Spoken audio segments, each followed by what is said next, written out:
Seong looks at Kim and asks him if he knows what to do. Seong asks Kim if he is going to act like a hypocrite again just because she's a little girl. Kim is nervous and thinks that he was hoping that she wouldn't notice.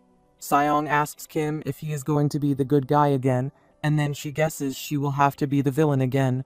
Sangha puts her hand in front of her and tells her to stop. Seong tells Sangha to move and asks if she is going to kill her. Sangha says that she is just a regular child. Seong is furious and asks Kim to tell her before she blows her lid off and kills them both. Kim says that in 5 days, that girl will end up destroying Seoul. The system notifies that the constellation Abyssal Black Flame Dragon smiles, and Kim says that she is the final catastrophe of the 5th scenario. The system notifies that many constellations are intrigued by how the scenario is unfolding.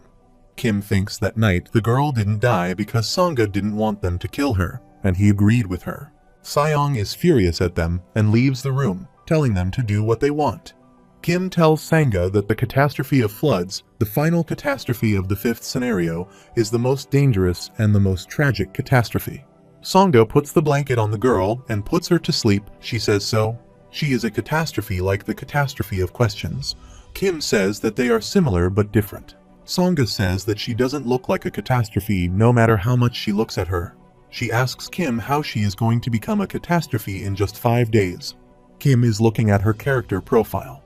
Her name is Yuseung Shin, and she is 11 years old. She doesn't have a supporting constellation, but 2 constellations are showing interest. Her personal attributes are Beast Tamer and Introspective Killer. Personal skills include Taming level 5, Interspecies Communication level 7, Agile Feat level 6, and Interspecies Friendship level 4. She doesn't have a stigma. Her stamina and strength are at level 12, dexterity at 16, and mana at 24. She has decent potential as a magic user, but her stats are leaving overall. Despite her great potential and being gifted with a rare attribute, she has not gained the favor of constellations due to her vulnerability and her soft temperament. Sangha tells Kim that she has heard that catastrophes hatch from meteorites, but she hasn't hatched from a meteorite. Kim says that is right. She's just a human who was born on Earth, and she will still be human in 5 days. Sangha asks how, and Kim replies that it is not the girl who becomes the catastrophe, but her future self. Kim thinks that even you can't do anything to stop this catastrophe. Kim remembers that you stared at the emptiness where his chest used to be. It was a wound that could not be healed without using the resuscitation skill. You asked Yuseung Shin why she had changed her mind, and she said that she hadn't changed at all. She was not a regressor in this world. She was the same catastrophe that he met during his past regression. You asked why. She said that it was his 3rd regression, so she must have given him a chance in the 2nd. Shin shouts at you that he failed again. She gave him so much information, but he failed again. She said that this world can't be changed because he will remain the same and nothing will change. That's what made her decide that this world should end here and now. Kim is reading TWSA on his mobile. Seong asks what he is up to. Kim looks back and is startled to see her. Kim says that he is still thinking. Seong asks if he forgot that she almost killed you in his 3rd regression. Kim says that he didn't die. Seong says the important thing is that they don't stand a chance if they face her head. If the delusional demon Namun Kim didn't kill her, then it is all over. Kim thinks that Namun isn't alive in this regression. Seong tells Kim to just remember she warned him. The best they can do is kill her and prevent her future from ever happening, and she's probably not the only one who thinks that. The system notifies that many constellations who want to find out what comes next are frustrated. The constellation prisoner of the golden headband is bracing himself for the frustration that's about to strike him, and the demonic judge of fire is looking forward to his wise decision. Kim thinks that their conversation must not have been filtered this time. Well, it is about time that they learn about the future. Sangha tells Kim that she doesn't think that it is right. It is the future, and it hasn't happened yet. Maybe they can prevent her from becoming a catastrophe if they took care of her better. Kim says that the events that make her a catastrophe happen far in the future, and there's nothing they can do about it right now. Kim thinks that Yu had made several similar attempts. He looked for Yuseung Shin as soon as he could and tried to talk her out of it, but he failed. Shin is eating a piece of meat when Kim approaches her and asks if it is good. She says yes. Kim thinks that honestly killing her now won't impact their journey in the end. On the contrary, if they don't kill her, then Seoul will be in ruins at the slightest mistake. Shin asks Kim if he can see the future and if she will become a very bad person in the future. Kim says that maybe. Shin asks how bad she will be. Kim says she will probably be the worst person in Seoul, but she says that doesn't surprise her because she is already a bad person. She remembers that she killed someone and stole someone's food. She thinks that she doesn't deserve to go on living. Kim thinks that he knows very well that a lot has happened for young Shin to survive in this world. She has done things that anyone else would have done in a world like this, but no one can rationalize such actions. The system notifies that Kim's understanding of the character Shin has increased. Shin tells Kim that he can kill her already. Kim thinks that if he was the main character in the story, then he would have killed her without a second thought, but he is a reader, and a reader should make choices a reader would make. Songa puts her hand on her mouth after hearing that. Kim puts his hand on Shin's head and tells her not to worry. Her death isn't a part of the ending that he wants. The system notifies that the character Shin has grown to trust him a little. Kim thinks that if he kills her, Yu's regression will become meaningless. He is fighting to change the past, so wouldn't his fight be meaningless? Shin tells Kim that she has to die. Kim starts smiling and says that there is a way to stop the catastrophe. It is possible only if she helps him. Shin asks what she can do. She's just a kid, and she doesn't even have a supporting constellation. A screen appears in front of Shin, and the system notifies that Kim has gifted a growth package to the incarnation Shin. Numerous screens appear around Shin, and the system notifies that Kim has gifted Growth Package 2 and a new Scenario Anniversary Package to Shin. Shin asks what all this is. Kim smiles and tells her that it is fine because he has a lot of money. Kim thinks that he will prevent this child from dying for Yu's sake. Kim thinks that Beast Lord Shin will grow up to become one of the 100 strongest people in this world. Shin gets up and asks Kim who he is. Kim says that he is Dr. Kim. Kim thinks that this child may become a catastrophe one day, so she will be his first incarnation in this round. Kim tells her that within 5 days, she will become stronger than any of them. In the morning, Kim is sleeping when the system notifies him that the constellation, the demonic judge of fire, urges him to look after his incarnation. Kim stretches and thinks that he must have dozed off. The system notifies that the constellation prisoner of the golden headband laughs heartily at his decision. Some constellations consider his behavior cocky, and many constellations are intrigued by his decision. Kim looks at the screen and thinks that some constellations won't leave him alone ever since he announced that he would be Shin's supporting constellation. Kim thinks that he called it a supporting constellation, but there's no way he can be one since he doesn't even have his own fable yet. He asks how he can call himself a supporting constellation when he doesn't even have a stigma he can lend her, but he does have more coins than most historical constellations. Kim gets up, and the system notifies Kim that the constellation, the secretive plotter, is watching him with great interest, and he has been gifted 1,000 coins. Kim thought that the secretive plotter was a historical constellation when he first saw his nickname, but the amount of money he spends and his laid-back manner tell him that he is a fabled constellation at the very least.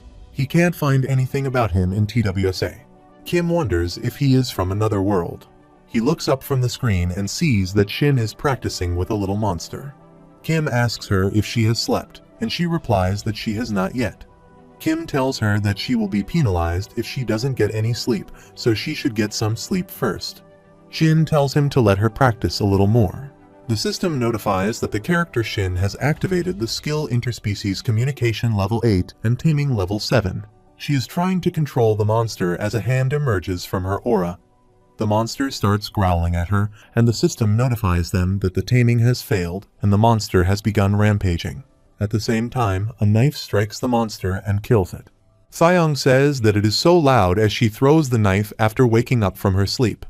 Kim thinks that since last night, Shin has been practicing to advance her skill level. He tells the system to activate the character profile, which is just the summary.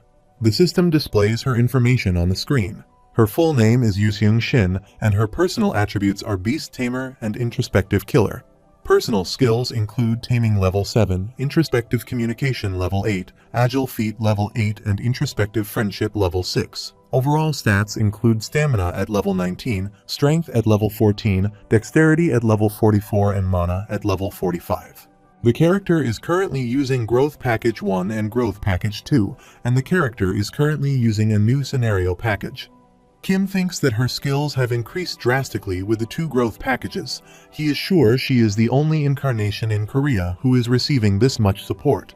He thinks that she has an innate talent, so her interspecies communication skills will soon reach level 10 and evolve into advanced interspecies communications. But the problem is that she can't even take a grade 8 monster with stats like that. Shin tells Kim that she doesn't think she has any talent. Kim pats her on the head and says that is not true. She has more than enough talent. Kim thinks that she probably can't use her power because of the trauma she suffered. Kim asks her if there is something on her mind, and Shin replies that she is scared. Kim tells her that the monsters are not the same as pets, and Shin says that she knows. Kim tells her that she can make a wish come true when she clears all the scenarios. Shin tells Kim that his nostrils get bigger when he lies. Kim thinks that Gilleong said the same thing to him. Shin asks Kim if she will be okay. Kim says that he chose her over Soul, and he doesn't regret doing so at all. Shin stares at Kim's face and says that if she ever becomes strong, she quickly turns around and says that it is nothing she's going to try practicing again. Kim wonders what it is and says that he has a bad feeling about it. Kim suddenly realizes that now that he comes to think of it, in TWSA, Shin is obsessed with you. She is her biggest fan. Kim thinks that being too young, she wants the heroine of the story. She is more like a little sister who tagged along. Kim is worried and wonders if she would leave him for you after everything he has done to help her. Kim rushes to Seong. She is yawning and tells Kim not to talk to her. Kim asks her how long she is going to keep this up and says that he wants to ask her something. Kim asks Seong how good-looking she thinks he is compared to you. Seong asks Kim why he would even ask such a thing, and Kim says that he is genuinely curious. Kim thinks that since graduating high school, he has never had any interest in the way he looked. But from the reactions of people he has met recently, it seems that they don't think he is all that good looking, and the few times that he has taken bathroom selfies, he doesn't think that he looked that bad. The system notifies Kim that a constellation who loves to flirt looks at him pitifully. Seong gets up and tells Kim to just accept it. All she can do for him is to give him her sympathy. Kim says that he wasn't looking to be consoled by her, he was just curious. Kim looks at Shin and thinks that no matter what happens, he can't have her meet you. She's the incarnation that he has raised. After some time, everyone finished eating their food, and Songa started praying. Kim asked her if she was religious, and Songa told him that she didn't have a religion. Kim asked why is she praying. Songa starts smiling and says that she is paying the gods of Olympus. Kim says that makes sense as Shin starts yawning. Kim looks at her and says that Seong and he will stand guard tonight. He tells Shin and Songa to get some sleep. Kim thinks that he has hunted the monsters in the vicinity throughout the day to earn coins, and he has invested the coins he has earned in increasing Shin's agility and mana stats. Thanks to that, she was able to obtain advanced interspecies communication, but she still hasn't successfully managed to use Taming. Kim looks at her while sleeping and thinks that in order to seal away that power of hers, she needs to advance as quickly as possible. Seong is using her mobile while sitting in a corner. She tells Kim that he should sleep too. Kim wonders why she is so distant. He thinks that they used to be enemies, and Seong and Songa's stances on many things are the exact opposite of each other. The system notifies Kim that someone has defeated the catastrophe of ice that has awakened in the west. Kim thinks that you must have managed to fight it off. He thinks that you should have rendezvoused with Hyunseong too. Kim thinks that everything is going according to the plan. Seong tells Kim that there is something she wants to ask him, and Kim tells her that she is ugly. Seong is annoyed and says that is not what she wants to ask him. Kim asks her what it is as he sits on the ground. Seong asks Kim what it is that he's trying to do and what his goal is. She just doesn't get it. She tells him that he destroyed the throne and even let Shin live. She asks Kim to tell her what it is that he's trying to do. Kim remains silent for a while and then says that there's an ending he wants to see. Seong says that she also had an ending she wanted to write. Kim asks in her novel, and she replies yes. Kim tells Seong to let him ask her something too. He asks why she plagiarized when she's not a bad writer.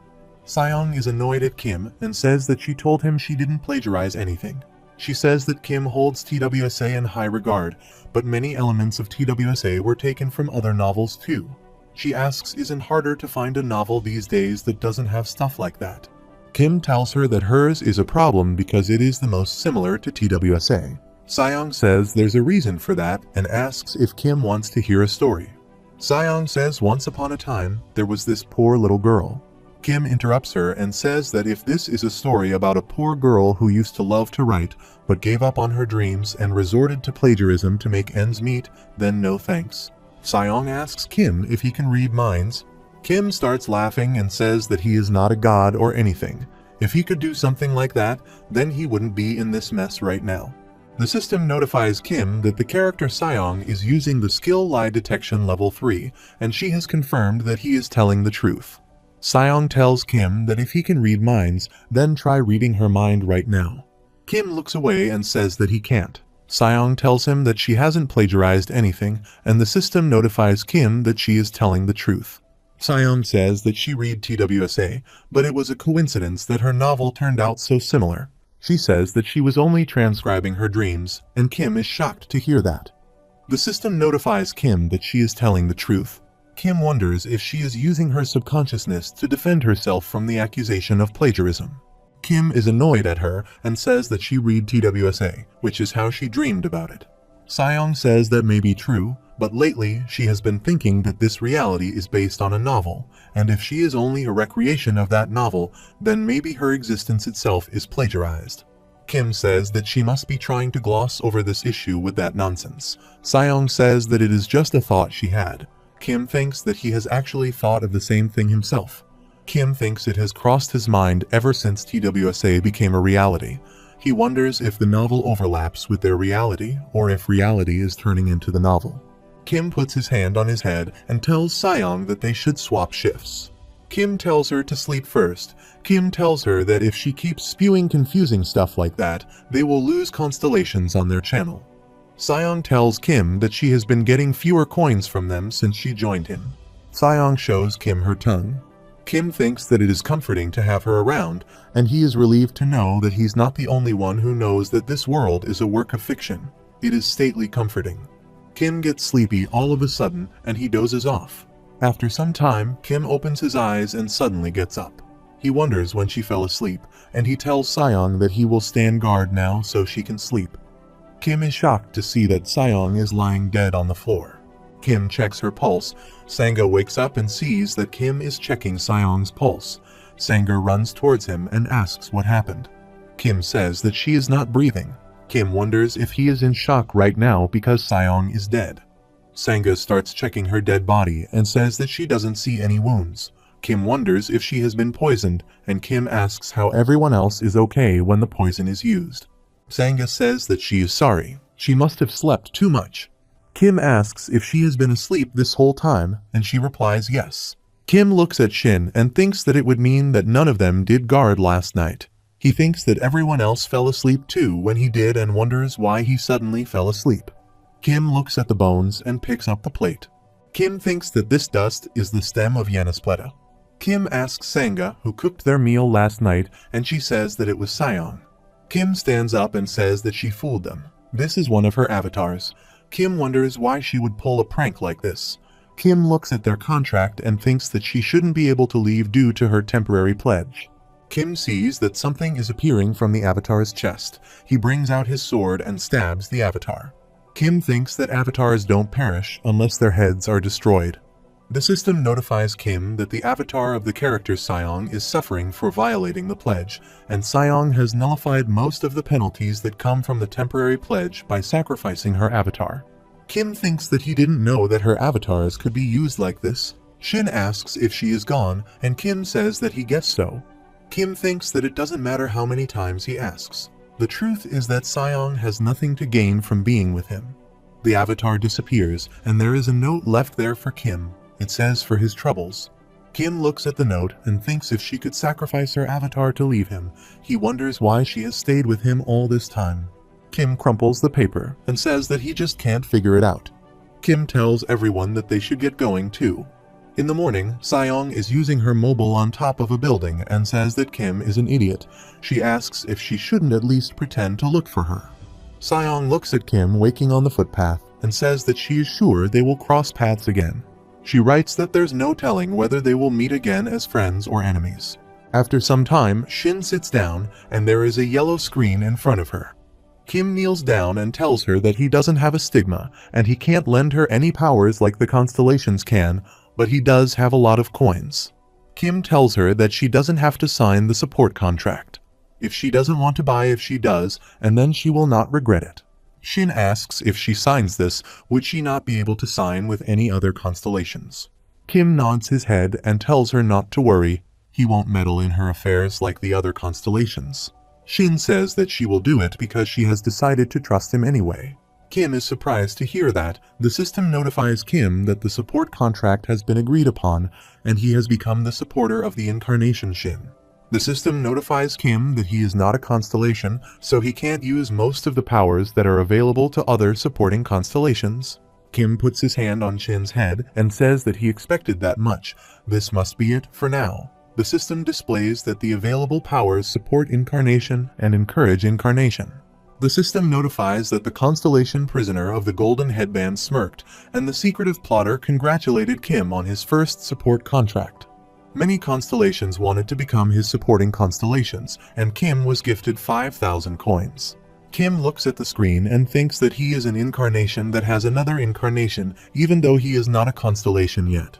He thinks that if he signs a contract with a constellation, then that constellation will also have Shin under their influence. Kim thinks that the more incarnations he brings under his support, the more constellations that want to support him will rise. Bi-hyung looks at the screen, and he's excited that his channel is bursting with viewers. Kim comes out of the building and says that it is time to cross the river Han. Sangha asks if that would be okay because they haven't found a bridge yet. Kim says that they will swim across the river. There are numerous monsters in the river. Kim jumps into the river with Sangha and Shin. Shin is holding a boulder, and Kim is holding the rope tied to a boulder in his hand. Sangha wonders if he is sure that they are going to be alright. Kim says that they will get out as soon as it becomes dangerous. Kim tells Sangha to act as if they are in danger before the real danger strikes. Sangha is surprised to hear that. Kim thinks that way Shin will be able to unleash her innate powers much faster, so he tells Sangha to make it look like they are in a dangerous situation. Kim thinks that there's no way a regular girl can survive until the 5th scenario. She may look like a naive girl, but her character isn't that simple. From the moment they first met, she probably already scrutinized all of her options. Kim tells Shin not to run because if she runs now, she'll never be able to go back. He tells her to do whatever she can. Shin says okay and closes her eyes. The system notifies that Shin has activated Advanced Interspecies Communications Level 3. Sangha shouts at Kim because a monster is about to bite him. Kim grabs his sword, and the system notifies him that the Blade of Faith has been activated.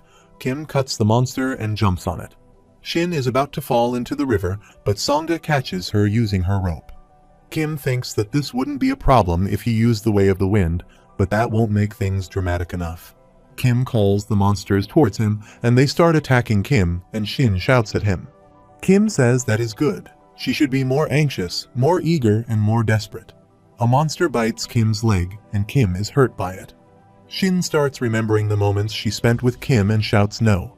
The system notifies that Shin's attribute is nearing evolution, and she has entered a trance. Shin's eyes are shining bright as she starts hovering in the air. She is releasing a large amount of energy, and the system notifies that Shin has activated the skill Taming Level 7. All the monsters in the river start looking at Shin. There's a large hand behind her. Kim thinks that she is the ruler of all monsters, the Beast Lord. Shin looks angry as she starts bleeding from her nose. After some time, Sangha and Kim ride on a monster. Kim thinks that he knew that she had potential, but not like this. Shin sits on the monster's head with her eyes closed. Kim thinks that they are riding the ichthyosaurus that Shin tamed, and it is so easy to cross the river like this. Kim remembers that when he was fighting the monsters, a Tier 5 sea monster, Queen Murabad, appeared. Kim thought he didn't expect to see the queen, and it was even bigger than the sea commander he had hunted. Sin starts walking towards Queen Murabad and taps its face with her hand. Shin wipes the blood from her nose and says that it is going to give them a ride. While traveling on the other side of the river, Sangha told Kim that if Shin became stronger now, then wouldn't Shin be even stronger in the future? Kim said that they don't need to worry about that. Kim thinks that he told Sangha that the catastrophe is the Shin from the future, but if things go according to the novel, the next catastrophe is Shin from a future of a different round. Sangha asks if the catastrophe from the future would still be alive if Shin dies now. Kim asks Sangha if she has heard about the disconnected film theory, and she says no. Kim tells her that let's call Shin's life in their world a roll of film. If the Shin of their world is film number 1, there would be numerous other films in other realities. There could be films 2 or 41.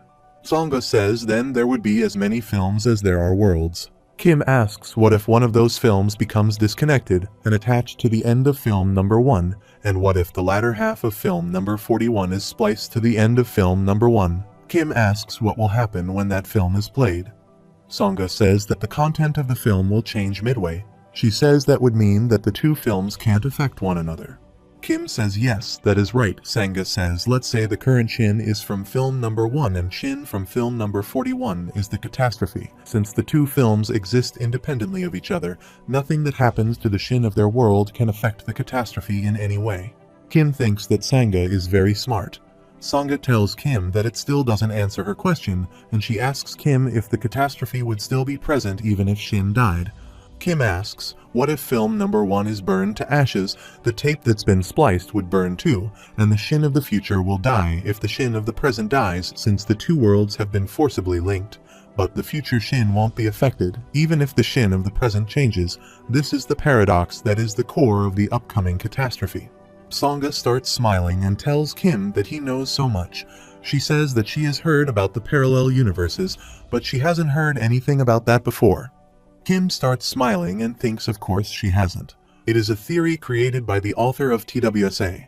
Kim sees a signboard that says Yongsan and says that it looks like they have arrived, they have crossed the river, and Shin is waving goodbye to Queen Murabad. Kim pats her on the head and says that she did great. He thinks that she is at an age where compliments can go a long way. Sangha starts smiling and thanks Shin for saving them.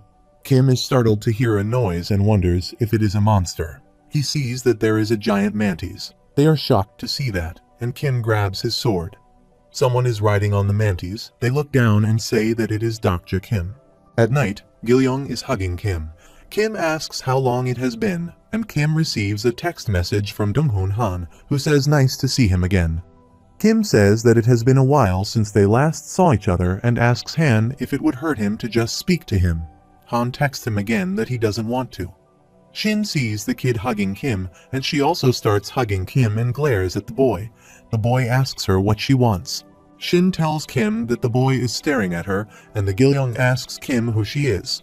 Kim thinks that like recognizes like, and he thinks that the Beast Lord and the Insect Master are so alike that he wonders if they will get along.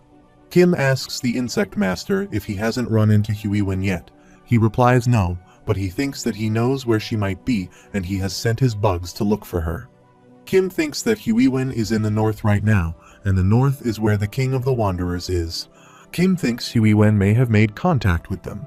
Kim tells everyone that they should stay here for a while, maximize their skill level, and get coins in their spare time.